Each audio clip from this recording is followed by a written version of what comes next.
मैं विनीत मिश्रा आप सभी छात्रों का अपने YouTube channel VK maths class पर स्वागत करता हूं। बच्चों, हमारे पिछले वीडियो में करीब 7 से 8 वीडियो हमने अपलोड किए। उसमें आपने संख्या पद्धति संबंधी सूत्रों के विश्लेषण, उन सूत्रों पर आधारित आने वाली सवालें पर आपने चर्चा की और देखा उसे, और बच्चों ने बहुत पसंद किया, उन्हें काफ़ी लाभ भी हुआ, काफ़ी सारे कमेंट आए। तो आज हम संख्या पद्धति का परिचय करा चुके हैं, इसलिए आगे आते हैं। अगला पाठ आपका होगा LCM और HCF, जिस पर हम आज सूत्र का विश्लेषण करेंगे और सूत्रों पर आधारित परीक्षा में किस प्रकार की सवालें आती हैं उस पर भी थोड़ी चर्चा करेंगे। और ये पाठ तो बहुत महत्वपूर्ण है, लेकिन इसमें बहुत ज़्यादा कंटेंट नहीं है, तो इस पर जो भी संभव होगा आपके लिए और जो भी ज़रूरी होगा वो मैं आपको बताऊंगा और आपका समय नहीं लूँगा फालतू में। तो मैं सीधे आज LCM और HCF की चर्चा करता हूं। और इसके पहले सूत्र की बात आती है। तो पहले सूत्र में इसमें क्या कहता है कि गुणनखंड और गुणज, यानी कि पहली बात करेंगे तो गुणनखंड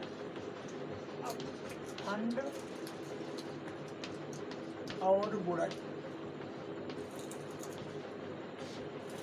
अब बात ये आती है कि गुणनखंड किसे कहते हैं और गुणज किसे कहते हैं, क्या है गुणनखंड और क्या है गुणज। तो मान लीजिए कोई आपकी दो संख्या है, यदि कहता है यदि A तथा B, ये A और B क्या है, तो A और B संख्याएं हैं। हाँ, इसको विभक्त कर दे, A तथा B को पूर्णतः विभक्त कर दे, विभक्त करे या कर दे। हाँ, तो यदि A B को इस प्रकार थोड़ा सा, हाँ, A क्या करता है कि B को, A जो संख्या A है B को पूर्णतः विभक्त कर दे। समझ आ रही बात? कोई संख्या A है और कोई संख्या B है और A B को पूर्णतः विभक्त कर दे, तो A को गुणनखंड कहते हैं B का। तो A क्या हो जाएगा, A गुणनखंड है B का। इतनी बात आप समझ। अब उदाहरण क्या इस पर देखते हैं कि मान लीजिए कोई संख्या आपकी है B, ये यानी A बराबर यहीं आपको मिलता है 5 और B बराबर आपको मिल रहा है 15। तो आप देखेंगे ये 5 क्या है, ये गुणनखंड है।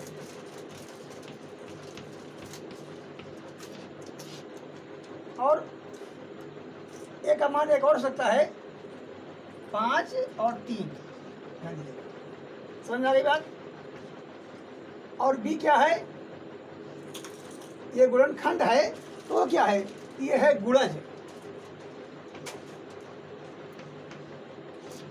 इस प्रकार सवालें परीक्षा उपयोगी इसमें आती हैं। परीक्षाओं जो आपकी प्रतियोगिता परीक्षाएं होती हैं, इसमें थोड़ा थोड़ा कभी कभी गुणज क्या है, गुणनखंड क्या है, इसके कितने गुणनखंड हैं, ये इसमें इन 5 और 3 का गुणज क्या होगा, इस तरह से सवालें इस पर बनती हैं। तो गुणनखंड और गुणज, तो समझिए जो खंड खंड में है, मतलब जिसके कई खंड हो सकते हैं, वो गुणनखंड है। और जो स्वयं में पूरा होता है, बड़ी संख्या है, वो आपका गुणज हो जाएगी। तो आप इसको, है तो बहुत सरल बात, लेकिन क्या होता है अक्सर भ्रमित हो जाते हैं बच्चे, क्योंकि इतना लंबा सब्जेक्ट हो जाता है, इतना विषय हो जाता है, तमाम गणित के बड़े बड़े कोर्स हैं, कई पाठ हैं। तो आप किसी बात को रटे नहीं, समझें कि गुणनखंड, खंड माने कई कई भाग, तो जैसे 15 के 2 गुणनखंड होंगे, आप इसमें एक को भी जोड़ सकते हैं, तो 3 कह देंगे। समझ में आ गई बात?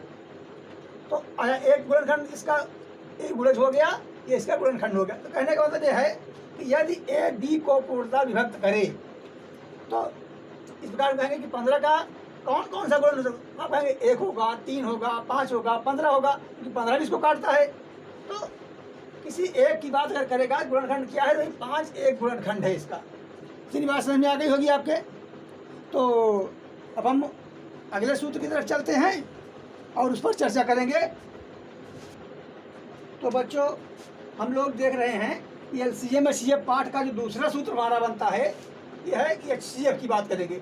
वह बड़ी से बड़ी संख्या जो दो या दो से अधिक संख्याओं को पूर्णतः विभक्त कर दे। तो कहने को तो आप सूत्र पढ़ लेंगे, सूत्र याद कर लेंगे, थोड़ा इसको हम समझेंगे और इसका डेरिवेशन करेंगे।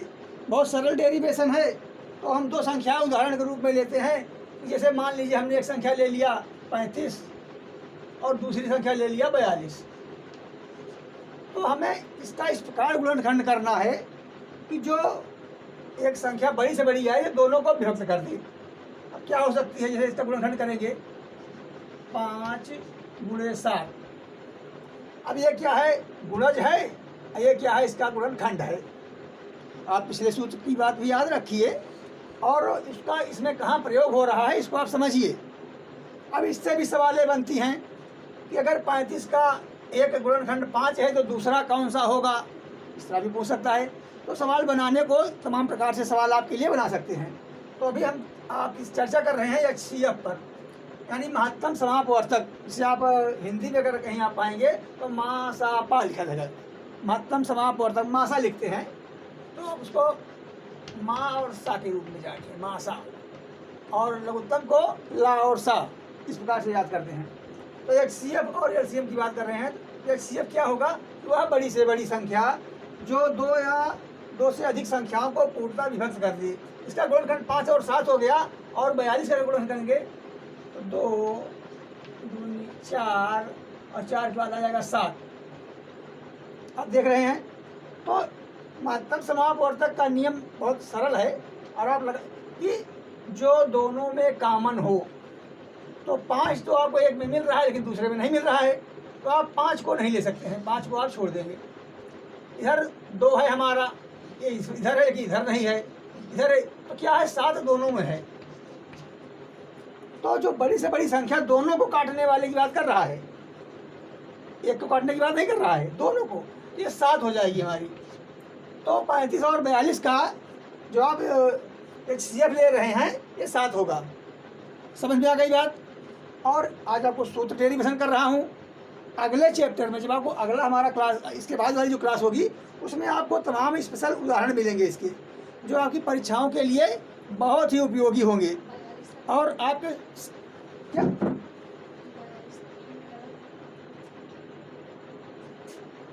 ओह सॉरी धन्यवाद बच्चों।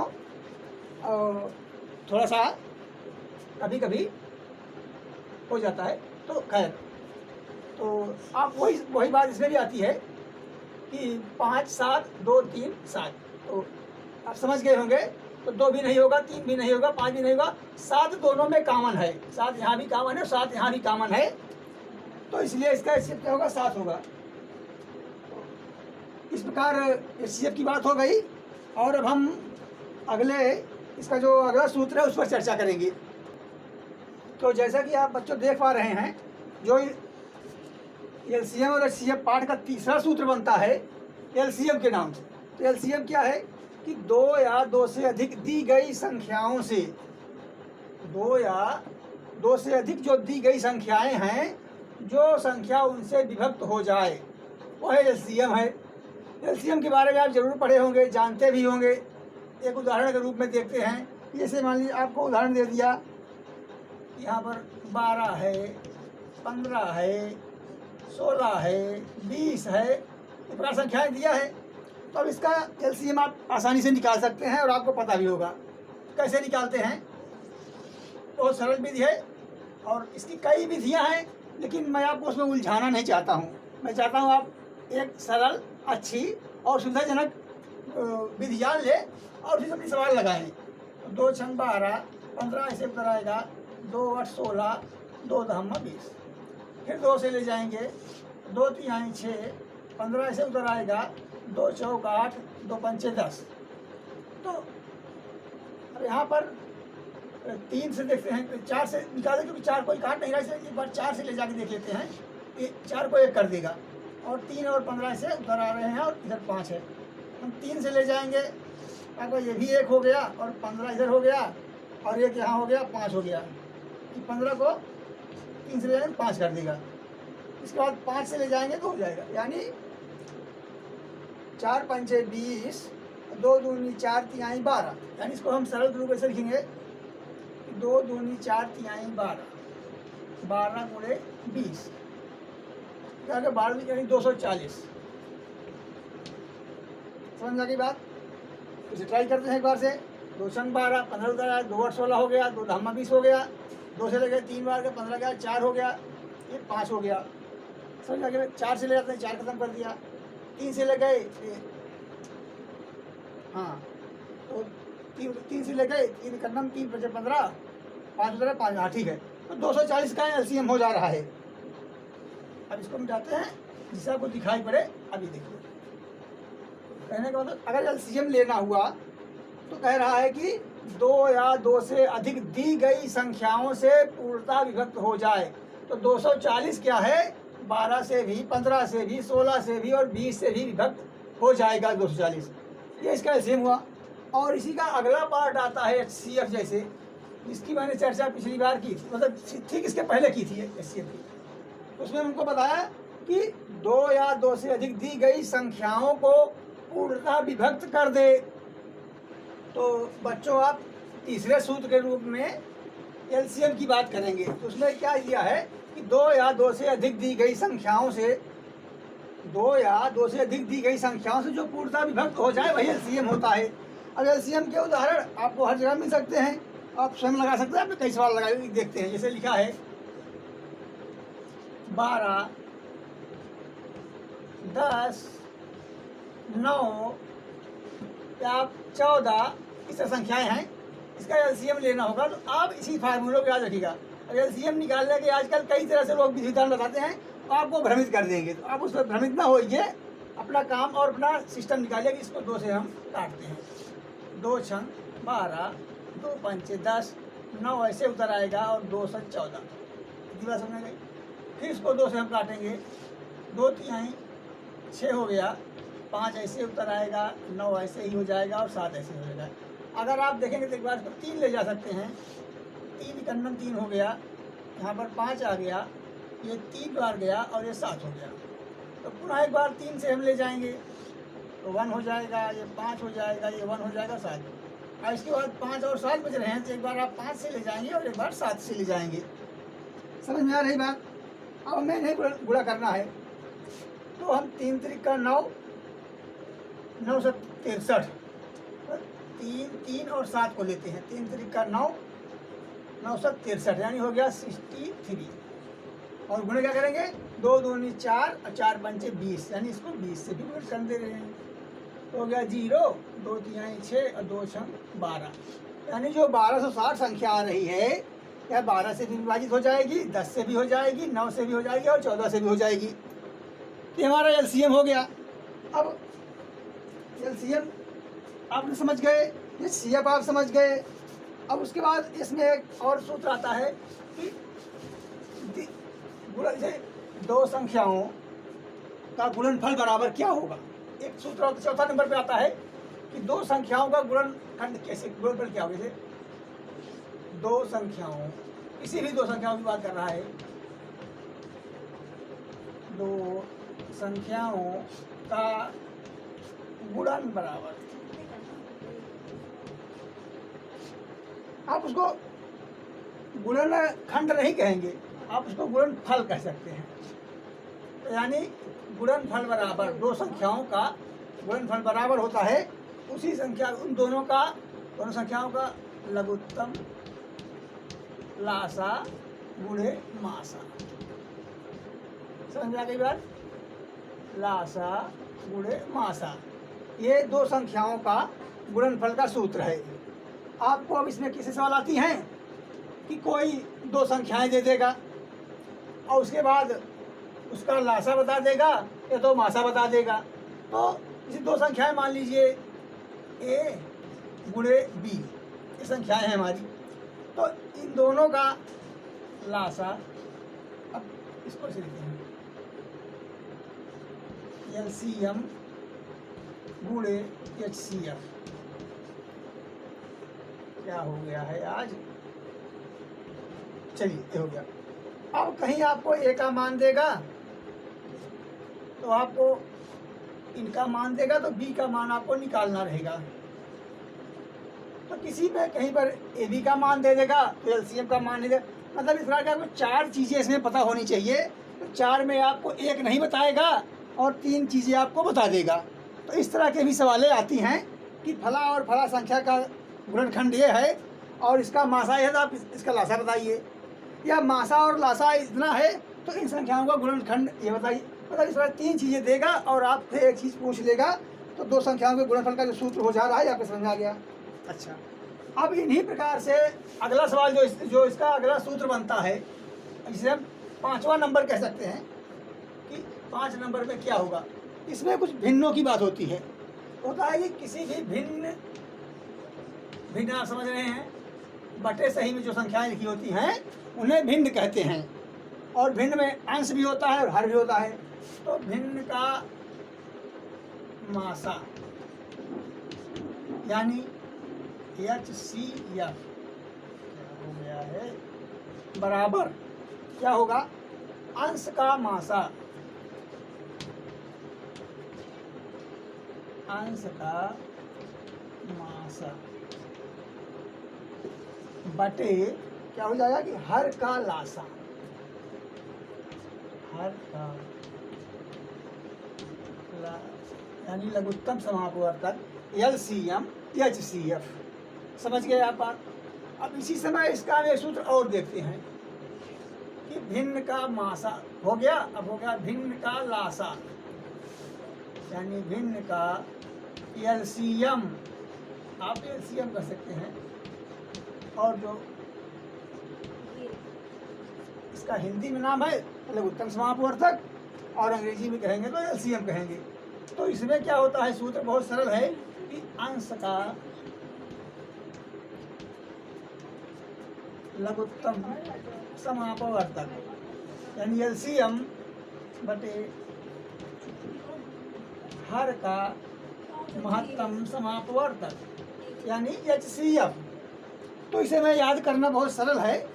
और आप देख भी रहे कि भिन्न का अगर मासा निकालना है, भिन्न का किसी दी हुई भिन्न का महत्तम समापवर्तक यानी HCF निकालना है तो हम अंश का मासा निकालेंगे और हर का लासा। और अगर उसका LCM पूछता है तो अंश का LCM लेते हैं और हर का HCF करते हैं। यानी अगर LCM की बात करें तो ऊपर LCM ही रहेगा,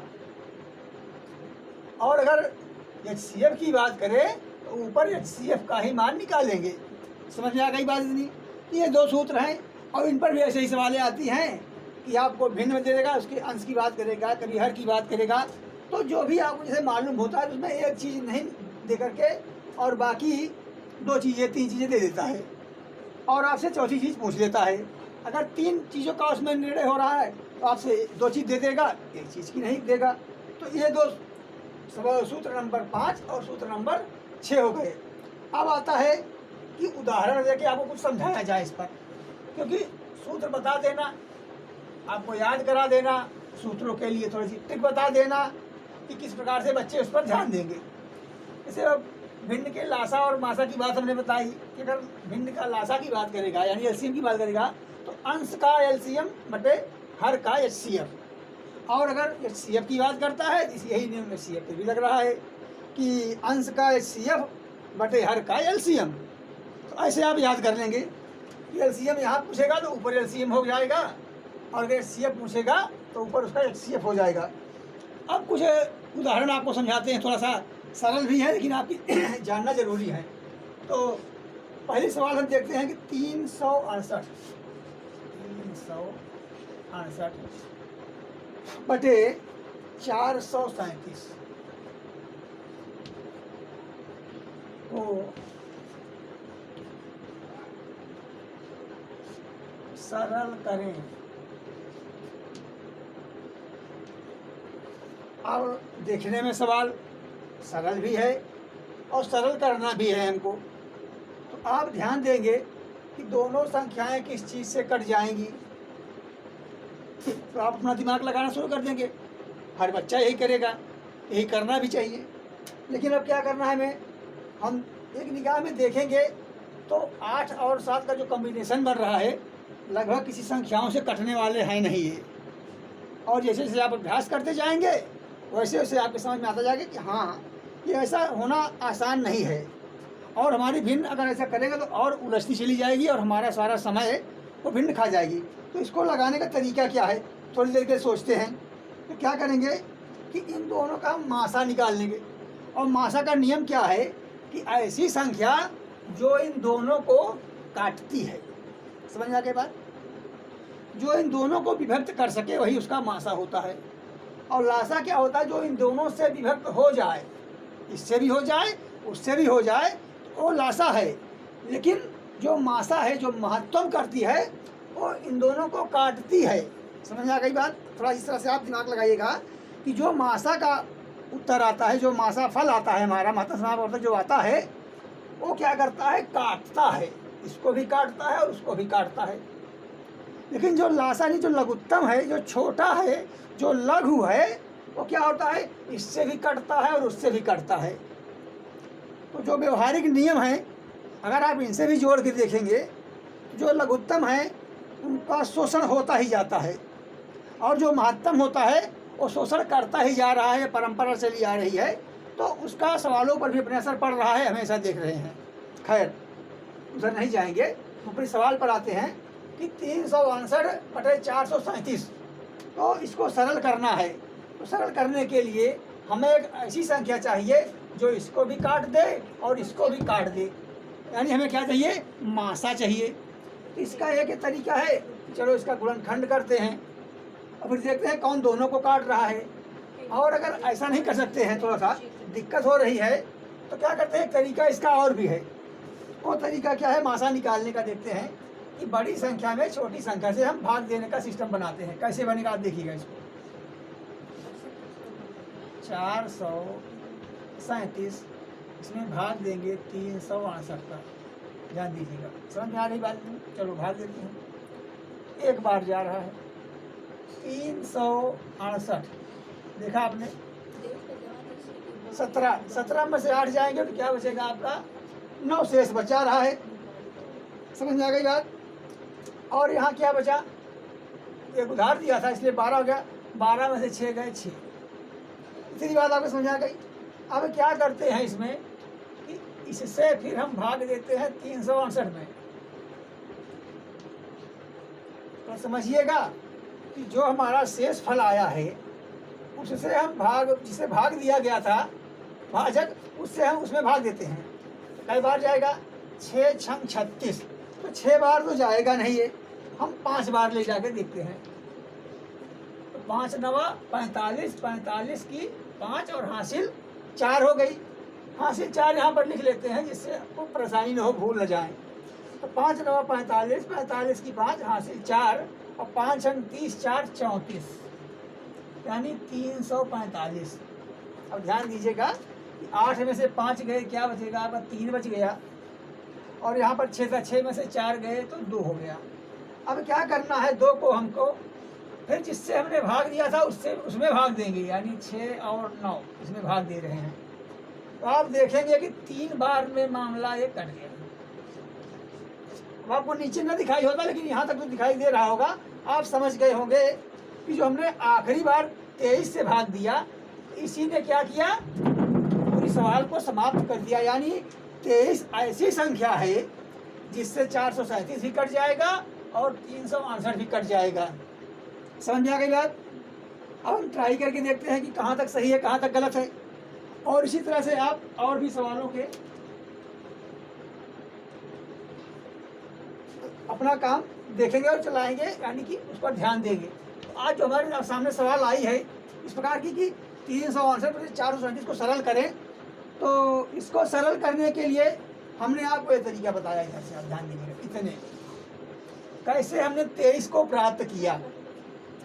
इसे आप लिख भी सकते हैं, स्क्रीनशॉट भी ले सकते हैं, जैसे भी हो, लेकिन इस नियम को आपको जानना चाहिए। यह आपके समय को बचाएगा और परीक्षा में जो प्रतियोगिता परीक्षाएं होती हैं कुछ आपको घुमावदार सवालें देता है। कि जिससे बच्चे थोड़ा सा भ्रमित हो जाएं। तो अगर वो HCF LCM तो पढ़ रहे हैं, लेकिन इस प्रकार से उन्होंने HCF निकालना नहीं सीखा, नहीं जाना, तो उनके लिए परेशानी हो जाएगी। या तो सवाल छोड़ के चले जाएंगे या तो गलत उत्तर लगा सकते हैं। तो अब 23 से काट के देखते हैं कि 23 से काटने पर क्या होता है। क्या ये कट जाएगा? चलिए इसको मिटा देते हैं जिससे आपको कोई परेशानी न हो, और 23 से काटते हैं। यहाँ लिख ले थोड़ा सा तो साफ साफ हो जाएगा। 368 बटे 437। अब 23 दूना 46 हो जाएगा नहीं। 23 से एक बार ले जाते हैं। 23 इकन्नम 23, यहाँ पर 2 है और यहाँ पर 3, यानी 1 और 3 168 हुआ। यानी जब 23, अच्छा आपको उलझाएंगे नहीं, थोड़ा सा भाग दे देते, नहीं तो आप सोचेंगे गुरु जी को अपने मन से सब सवाल लगा के और हमारा इम्तहान ले रहे हैं। 368। चलिए तब एक बार ले जाते हैं। यहाँ पर 23 आता है, 1 गया, यहाँ पर 3 बचा, हम 8 बार लिए, ठीक है। तो अगर 6 बार ले जाएंगे तो चलेगा।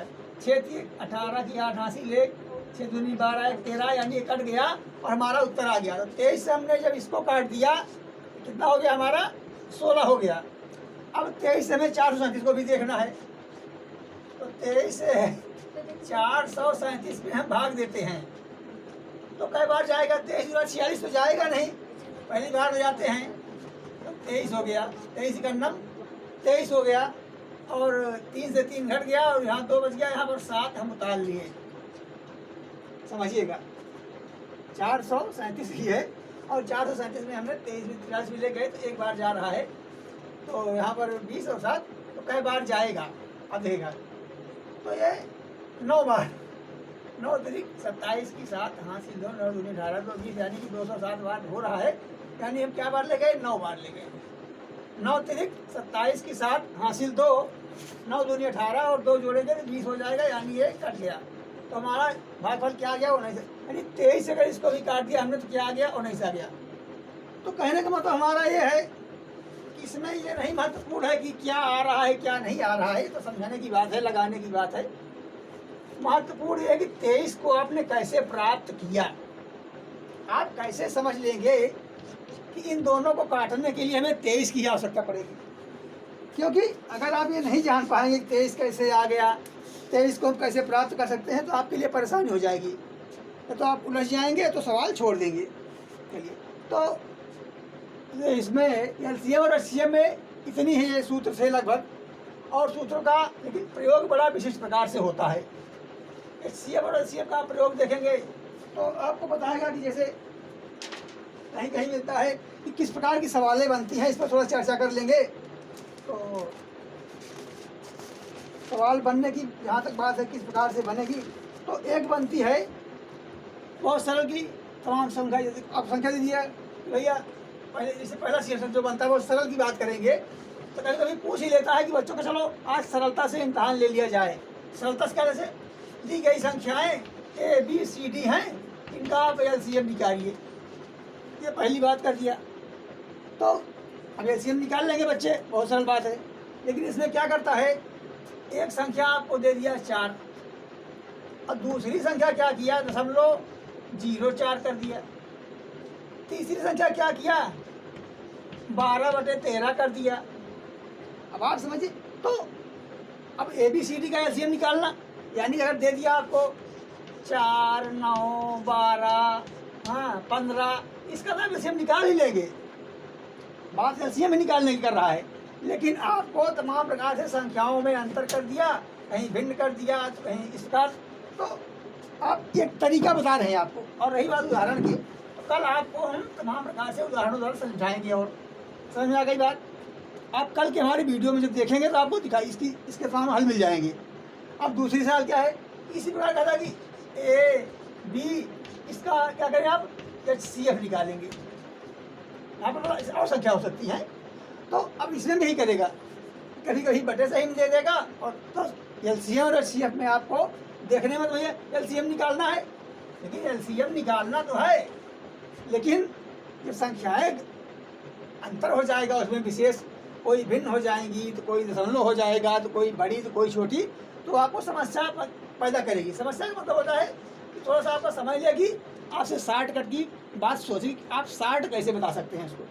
खैर, और आता है इसमें एक प्रकार की सवालें बनती हैं कि कह रहा है कि वह 2 अंकों की छोटी से छोटी संख्या, वह 2 अंकों की या 3 अंकों की, जैसे उसको जरूरत रहेगी, जैसे आपको संख्याएं देगा उसी हिसाब से उनके बारे में बात करेगा। तो जनरल पे में जो हम पढ़ाएंगे और जो बता रहे हैं आपको कि सामान्य रूप से पहला नियम बनता है कि 2 संख्याएं जो दी गई हैं, छोटी छोटी संख्या, ये अब थोड़ी यम है और यन है, ये एक संख्या है जो 2 अंकों की है और कह रहा है कि ए बी सी डी से पूर्णतः कट जाए या विभाजित हो जाए। अब कोई संख्या दे दिया कि आप ऐसी इसके बारे में पूछ रहा है, ये मतलब ये क्या है, ये कौन सी संख्याएं होंगी जो ए बी सी डी से पूर्णतः कट जाए। क्या करेंगे आप, सीधी सी बात है, इसका लघुत्तम ले लेंगे और जो भी लघुत्तम यानी एलसीएम जो भी आएगा, जो भी एलसीएम का मान आएगा, ए से भी कट जाएगा, बी से भी कट जाएगा, सी से भी, डी से भी कट जाएगा। ये तो सरल बातें हो गई। लेकिन उसने कहा ए बी सी डी से ये विभाजित हो जाए, लेकिन शेष बचना चाहिए कितना, शेष बचे 3। तो क्या करेंगे, हम इसके एलसीएम में उस संख्या को जोड़ देंगे जितना शेष बचना है। समझ में आ गई बात। तो अब जब भी कटेगी बाद में 3 हमारा बचा रहेगा। समझ में आ गई बात। एक ये तरीका होता है और ये क्या होता है कि क्या इसमें घटा दें कि ये संख्या फिर इस संख्या के साथ कट जाए। तो इस तरह की सवालें भी मैं आपसे कल चर्चा करूंगा और इस पर कुछ अभ्यास लगवाएंगे। इससे बच्चों को बेसिक बातें भी जानकारी हो जाए और जो एग्जाम पैटर्न में पूछा जा रहा है आजकल घुमा फिरा के थोड़ा सा, उसके लिए भी बच्चे तैयार हो जाएं। तो इसी नियम के तहत हम आगे भी आते हैं। तो कभी कभी क्या कहता है कि वह बड़ी से बड़ी संख्या बताइए, हाँ, जो दी गई संख्याओं को विभक्त कर दे। तो बड़ी से बड़ी संख्या कर रहा है और विभक्त करने की बात यानी कि काटने की बात कर रहा है। उसमें महत्तम समापवर्धक वाला सूत्र लग जाएगा। ये हो गया। अब पूछता है कि आपको एक उदाहरण थोड़ा सा देते हैं कि आप इसका एक अभ्यास देख लें, क्योंकि मैंने 3-4 सूत्र आपको बता दिया। अब आप सूत्र में क्या होगा, भटकने लगे। एक उदाहरण देखते हैं कि एक सवाल क्या है, 1.75 है और दूसरी सवाल की अनुसरण क्या है आपका 5.6 है और तीसरा क्या है, कोई दशमलव नहीं है इसमें और 7 है। अब कहता है कि इसका आप क्या निकालेंगे, तो HCF यानी महत्तम समापवर्तक निकालना है इसको। अब देखिए थोड़ा सा आपको भ्रमित कर दिया ऐसा, 2 अंक पे दशमलव, फिर 1 अंक पे, फिर बिना दशमलव के ही बात कर लिया। तो अब हम इसको क्या करेंगे, एक ही कैटेगरी की सवालें बना लेंगे। ठीक, समझ में आ गई बात। कैसे बनेंगे, तो अब सबको भिन्न रूप में रखते हैं। तो इसको लिखेंगे, क्या लिखेंगे, 175/100। ये हमारी पहली संख्या हो गई। और आप देखेंगे इसको हम इस रूप में लिख सकते हैं। दूसरी संख्या है हमारी 56/10 यानी 56/10। इसका मान 5.6 भी होगा। और 7 को हम कुछ नहीं करेंगे, 7 सेम अच्छी संख्या है, इसको हम 7/1 लिख सकते हैं, यानी इसको भी हम भिन्न रूप में लिख सकते हैं। समझ में आ गई बात। तो अब कहेगा कि इनका HCF निकालिए। तो HCF आप कैसे निकालेंगे, हाँ देखते हैं। तो HCF के लिए क्या करना है आपको कि मतलब इस 7 को आप 7/1 लिख दे रहे हैं। समझ आई बात है, समझाइए। तो इसको काटेंगे पहले, बस थोड़ा सा सरल कर लेते हैं। इसको अगर सरल करेंगे फिर हम अगली पार्ट में, तो 25 सत्ते 175 हो गया और 25 चौका 100 हो गया। समझा गई बात। अब ये किससे कटेगा, तो 2 से करके देख लेते हैं। 2 दूनी 4 और 2 8 16, यहाँ गया क्या 5। समझा गई बात। और 7 में कुछ होना नहीं, इसको 7 ही रहेगा और यहाँ पर 1 ही रहेगा। इतनी बात समझ में आ गई। अब आप क्या करेंगे, 7, 28 और 7 है, और नीचे क्या है, 4 है, 5 है और 1 है। तो अब कैसे सरल इसका एचसीएफ कैसे निकालेगा कि दी गई संख्या पर अगर इस प्रकार करेंगे तो एचसीएफ निकालने के लिए इसको हम खंड करते हैं। 7 का कोई खंड हो नहीं सकता है, यानी ये हो गया 7। और जो दूसरी संख्या है 7 गुणे 4, और तीसरी संख्या क्या है 7। अब नीचे आ जाते हैं हम, 4 का तो आप लिख सकते हैं 2 इंटू यानी 2 गुणे 2, और 5 का कुछ नहीं कर पाएंगे, 5 ही रहेगा, और 1 का भी कुछ नहीं कर पाएंगे। तो अब इसमें आप देखेंगे तो दोनों में, तीनों में कॉमन क्या है, इन तीनों में कौन सी संख्या है जो 7, 28 और 7 को काट दे, वो संख्या हो गई 7। और अगर आप नीचे देखते हैं कि कौन सी संख्या है जो दोनों को, तो कोई संख्या ऐसी दिखाई नहीं दे रही है। इसका एलसीएम क्या हो जाएगा, 4 पंचे 20, यानी 7/20। समझ आ गई बात। तो इससे इसको काट देंगे तो क्या आ जाएगा आपका, अब 20 से 7 तो कटेगा नहीं, हो जाएगा दशमलव, अब पहले 0 डाला तो यहाँ से डाल लेंगे, 0.35, इसका उत्तर आ गया। यानी दी गई संख्याएं, जो संख्याएं को दी गई हैं, इनका एचसीएफ अगर निकालना होगा तो कितना होगा, 0.35। समझ आ गई बात।